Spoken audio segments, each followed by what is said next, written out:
Ladies and gentlemen, the President of the United States, accompanied by the Taoiseach of Ireland and Mrs. Martin.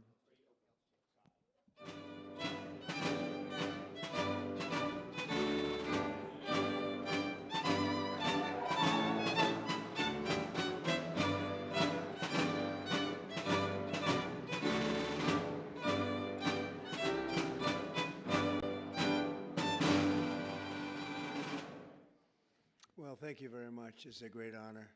Great people. A lot of Irish friends right there. A lot of very, very good Irish friends. But thank you all for being here. Even though it's still a few days away, I want to be the first to wish each and every one of you a very happy St. Patrick's Day. It's a big day. And as a lifelong New Yorker, nobody knows the Irish better than me. I know too much about the Irish. So let me begin by saying I really do. I love the Irish. I've had great, great friends over the years, and I love the Irish, special people. And I've been to Ireland many times. I have a lot of property in Ireland, actually, and it does very well, so I like it. If it didn't do well, I wouldn't like it. But I'm always struck by the awesome beauty of the Emerald Isle and the strength and warmth and grit and grace of the Irish people. Very few people can compare. Today we're delighted to welcome Taoiseach Micheál Martin, a very special man doing incredibly well and very popular, and his beautiful wife, Mary. And I want to thank you both for being here. The first official visit to the White House, so thank you very much for being here with us. Thank you. Thank you.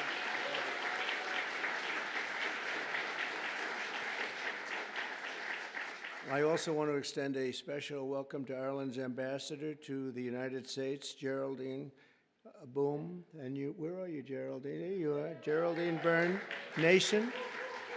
And you're going to be working with this gentleman right here.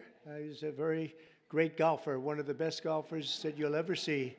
He'll be playing golf all day long he'll take clients out to play golf, but he's won many, many club championships. And Ed Walsh, congratulations. Great, great, going to be great. We're grateful also to be joined by the members and many members of our cabinet, proud Irish Americans, Sean Duffy and Robert F. Kennedy Jr. Where's Robert F. and Sean? Hi, Bobby. I knew that, let's see, Duffy we knew, and Kennedy we knew. Some of you I wasn't as sure. Pam Bondi, I don't know. Are you Irish? Are you Irish? I don't know, with that name, I can't figure that out. She's doing a hell of a job, I'll tell you. That Attorney General Pam Bondi, Secretary of Energy. Secretary of Energy, Chris Wright. And you're doing a good job. You see the oil is going down. It's going down. $65 a barrel today. You're doing better than I even thought, because everything else is going to be coming down with it. All those expensive goods that you had to suffer with for 4 years are all coming down. Energy leads the way. Thank you. Good job you're doing with our friend, right? HUD Secretary Scott Turner. You're not Irish, Scott. Where's Scott? Give me a break, Scott. You know, I want to be politically correct and not mention it, but I'm going to say, how much Irish do you have in you, Sean? I don't know. He said 0. That's right. Secretary of Veterans Affairs, Doug Collins. Thank you, Doug. You're Irish. EPA Administrator Lee Zeldin. He's one of the most important guys. He's going to get those approvals. A nuclear power plant will take less than 2 weeks to get approved, right, Lee? They used to take 15 years. We're going to do it in a couple of weeks. U.S. Trade Representatives, Jameson Greer. Where are you, Jameson? Jameson Greer. Thank you, Jameson. And I also, there's a very special man here that I've been watching a long time. One of the greatest dancers ever in the world. Michael Flatley is around here someplace. There's nobody like this guy. Great, Michael. I've watched him, Radio City. I've watched you a lot, Michael. His feet, the way they moved. I don't know how the hell you do it. Can you still dance like that, or is Father Time caught up? You know, Father Time has never lost. You know that, right? But you're doing great. You look fantastic. Also with us are Representatives John McGuire. John, hi, John. Good. Bill Heisinger. Bill, thank you. Ronnie Jackson, Doc Ronnie as I call him, even though he's a congressman. Special guy. John Joyce. John. Thank you, John. David Joyce. David. Thank you. And Guy Resenshathaler. You know that Resenshathaler. That's actually the way you pronounce it, you know. Nobody else gets it right. I got it right, but it's a hell of a name. Despite that, he's very successful at what he does, which is politics. And he's a great guy. Thank you, Guy. We have come together to this beautiful White House this evening for the annual Shamrock Ceremony, a living symbol of the long and unique friendship between Americans and the Irish. And we're always going to have that friendship, just like we have a great friendship. We'll always have that very special friendship. This wonderful tradition dates back to 1952, when the first Irish ambassador to the United States sent President Truman a box of shamrocks as a gesture of goodwill. You hear that, Walsh? The first. You're not the first. I don't know what you are. What number are you? Do you have any idea? It's been a long time, right? Let's see. I could figure it out pretty easily. The bond between our nations is the old America itself, and it is as old as our country. So many Irish volunteers risked their lives in the American Revolution, and George Washington described Ireland as, quote, the friend of my country in my country's most friendless day, meaning Ireland stuck with us when we were not doing so well, when it was looking pretty bad. Irish heritage gave us the boldness of Andrew Jackson. I didn't know Andrew Jackson was Irish. The brilliance of F. Scott Fitzgerald, Henry Ford, and Walt Disney, and the leadership of the late, great President Ronald Reagan.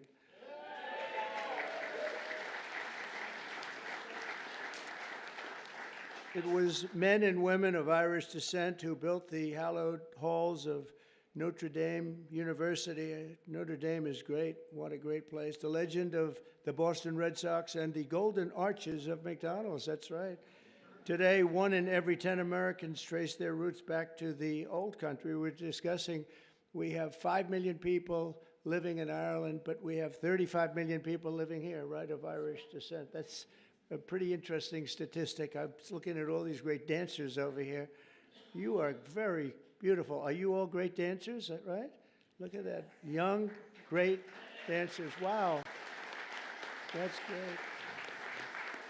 Did you perform for the group before? Because I heard somebody was doing really fantastic. They said these people are fantastic. I didn't get to see you. Do you want to do it again? Okay, well, we might have them do it again. I heard you did a fantastic job. Thank you. As we celebrate Irish American Heritage Month, we're grateful to be joined by hundreds of these proud patriots right here today. And I know them from personal experience that many of the people that we have here, they're just fierce. They have fierce Irish flame. We call it, you never give up. You never, ever give up. Oh, I even see Don. Hello, Don. You are definitely Irish, Don McGann. You are definitely an Irishman. There's no question about that. But you never give up. We will never give up ever, right? For the young ones, ever. Because you never know what's going to happen, you know? Just a little bit more effort and you get there. Look at what happened to me. A lot of people said this was not a possibility. They said that was going to be a tough race, and we won in a landslide, and let's keep it that way, right? And we're having a great time bringing our country back and bringing it back at a level that people had no idea was going to take place this rapidly, this quickly. And a lot of our great people that are secretaries and the people working in the administration are here, and they're doing a fantastic job. So I want to thank all of you. 5 blocks east of where we are today, that spirit once helped save the very heart of the city's Irish American community. You all know about it. During the War of 1812, British forces rampaged through the streets of Washington, burning every building in their path. Every single building was being burned down. Almost everyone fled, but not Father William Matthews of St. Patrick's Church, which was built to serve the Irish workers who came to build the Capitol and the White House. They were building the White House, and they formed a great bond. And they were doing the pretty important buildings, the White House and the Capitol. I would say that's about as good as it gets. As the fire spread, the priest in the group of his parishioners said that we're just going to have to barricade ourselves in. We're going to have to do something because it's really bad. It's really dangerous in here. And inside the church, they climbed to the roof armed with only buckets of water. That's the only thing they had. And the other thing they had was faith in God. They had a big faith in God. They said, God will never do this to us. Risking their lives, they defended the church, and more than 2 centuries later, St. Patrick still stands as a beautiful testament to their incredible resolve and bravery, and the patron saint of the Emerald Isle, and that's what it is, St. Patrick. So we have St. Patrick's Day, and we remember their courage, and we honor the bravery of countless Irish Americans who have kept our country safe, strong, prosperous, and free. And I made a little talk with my friend right behind me before at the Capitol, and they gave me one statistic that they don't have here. I thought it was an amazing statistic. 50% of the people that won the Congressional Medal of Honor were Irish. Can you imagine? And I want to check on that, because that sounds to me, it's just that. I want to, Pam, would you please have that investigated? Because how is that possible? Seriously, how is that possible? I was very surprised to see that, Mary. Would you agree that that's possible? With the Irish, anything? With the Irish? No, think of it. The Congressional Medal of Honor is the highest award you can get in this country. And 50%, well, they also have the Presidential Medal of Freedom. But I will say the Presidential Medal of Freedom, it's much easier to, I mean, you get it for achievement in something, but you don't have to take many, many bullets, although there has been one bullet that was, there's been one bullet that was not too good. I'm the only one, the presidential, that got that. But think of that, 50% of the people that received the Congressional Medal of Honor had Irish heritage and were involved in some form with the Irish, and that's pretty good. That's a pretty big statement. In closing, I want to remember one more Irish-American patriot our nation lost this week. In 1979, Anthony R. Dolan, some of you know that name, a lot of the people that work in the White House know it very well, became the youngest ever Pulitzer Prize winner for his reporting on government corruption in Stamford, Connecticut. In 1981, he became the chief speechwriter to President Reagan, whom he served for 8 years. That's a long time. That's the full time, 8 years, coining the phrase evil empire. That was his word. That's a very famous, if people aren't here, the evil empire was a very profound statement. Tony served as a White House advisor throughout my first term, and most recently was a special assistant to President on domestic policy and the Domestic Policy Council. He passed away early Monday morning, and his family is devastated, to be honest. They're devastated. A couple of the family members are here, but they're devastated. He was a great person, great, brilliant writer, and so he will be very greatly missed. And Tony is looking down on us right now, and he was so proud of what he did and his heritage. He was so proud of his heritage. So I want to thank him and his family for the incredible job they did. Once again, let me wish everyone a very happy St. Patrick's Day. And with that, I would like to ask Taoiseach Martin to say a few words. He's a very, very special man in Ireland. As you probably know, he's a very popular guy, which is not easy in Ireland. And it's an honor to have both Mary and Michael here with us, because we really, we've gotten to know each other very well, and they're great people. Thank you very much, everybody.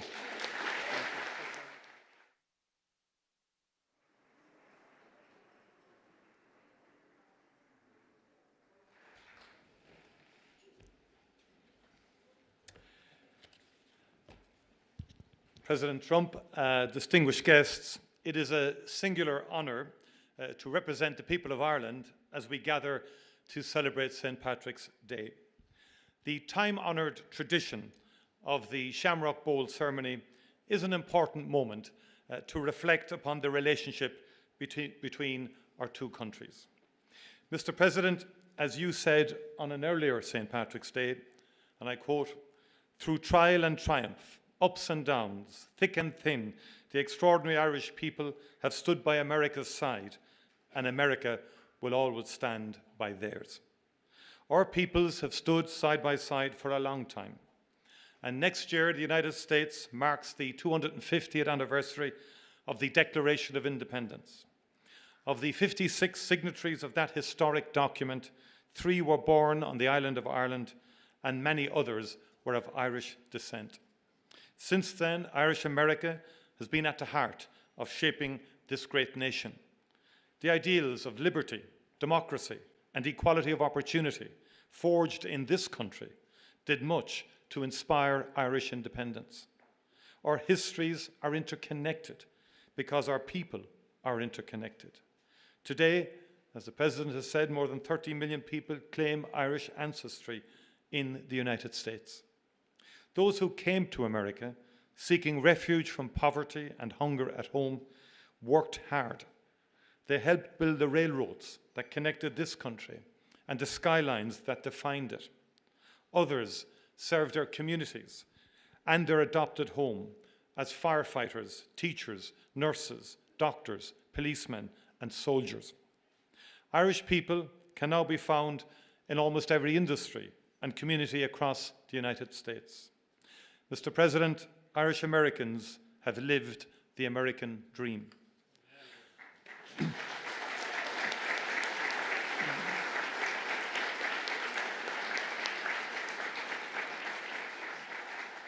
I saw that for myself earlier this week in the great state of Texas, where I met Governor Greg Abbott, attended South by Southwest, and learned about exciting economic opportunities that abound in the Lone Star State. I met with Texan-based companies using Ireland as a gateway into the European market, as well as the Irish companies investing in and buying from Texas. All across the United States, men and women go to work every morning in Irish-owned companies. These companies play a key role in the US economy, operating in every sector, in every state. Some of your great American manufacturing companies count Irish buyers as their top client, with order books worth many billions of dollars supporting the jobs of thousands of fantastic American workers. Ireland is now in the top 10 as a source of foreign direct investment in the United States. Not bad for a small island.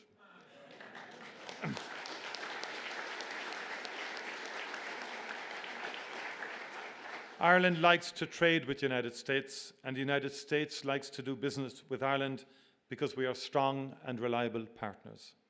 Mr. President, let's do even more and better together. In the past, Irish labourers came to help build the new republic, the beacon on the hill. They even built this beautiful White House. They built the roads and the railroads that made this mighty union possible. Today, Irish companies are building the infrastructure connecting the United States in the 21st century. Throughout our great shared history, Ireland has played a role in bringing America closer. In doing so, we've been proud to help make this country great. Mr. President, American companies continue to invest in Ireland, where our access to the European market, talented workforce, and consistent and stable business environment makes us one of the best places in the world to do business. And just like our peoples and cultures, our economies are deeply interconnected. Investment in Ireland helps American companies sell their products across the world. Our island is home to a people with an outward perspective, generations of whom have looked to the United States for opportunity and inspiration. We've built prosperity through free and fair trade with partners all over the world, and particularly here in these United States. Let us continue to build on that foundation, bringing ever-growing prosperity to both our great peoples.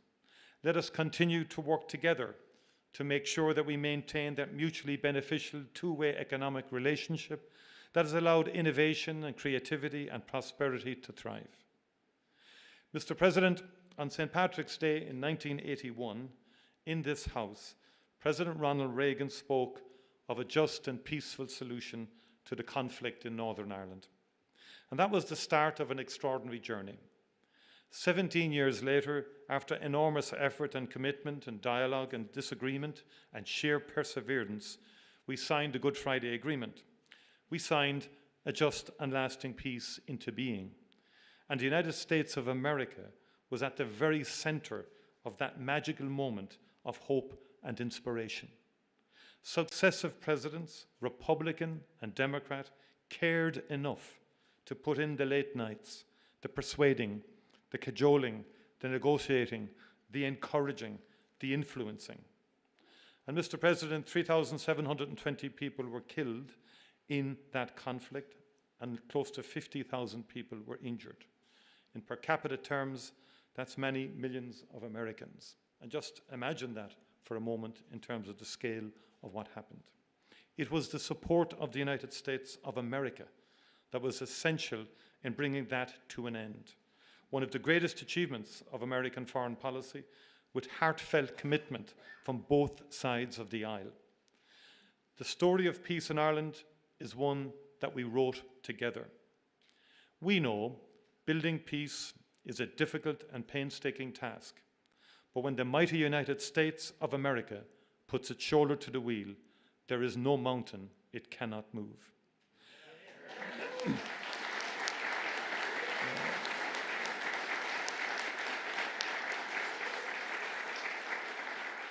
Mr. President, I welcome the unrelenting focus and energy you have brought to the search for peace in Ukraine and in the Middle East since your first days in office.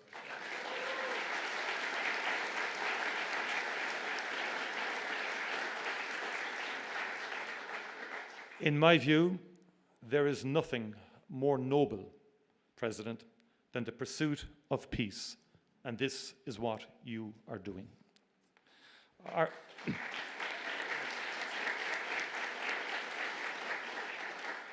Ireland is ready to work with you and our international partners to end conflict and especially to bring just, lasting and sustainable peace to the people of Ukraine and the people of the Middle East. Conflict and war hurt the most vulnerable. Too many children in particular have died in Gaza, in Israel, in Sudan, and too many children have been abducted in Ukraine.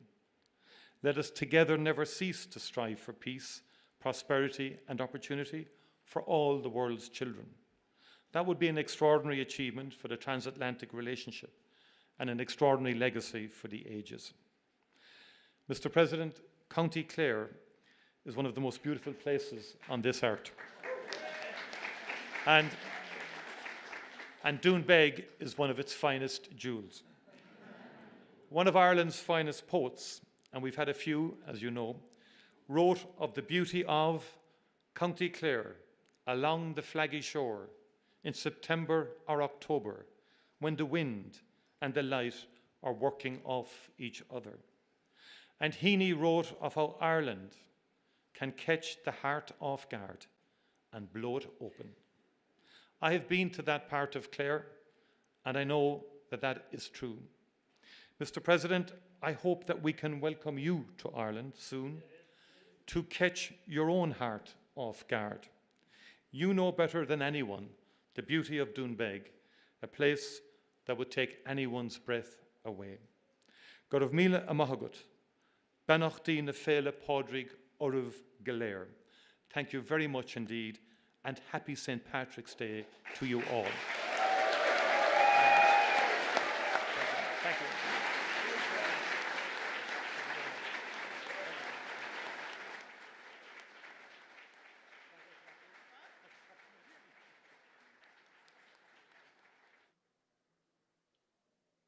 Time-honored tradition, I'm going to present a bowl of shamrock to President Trump.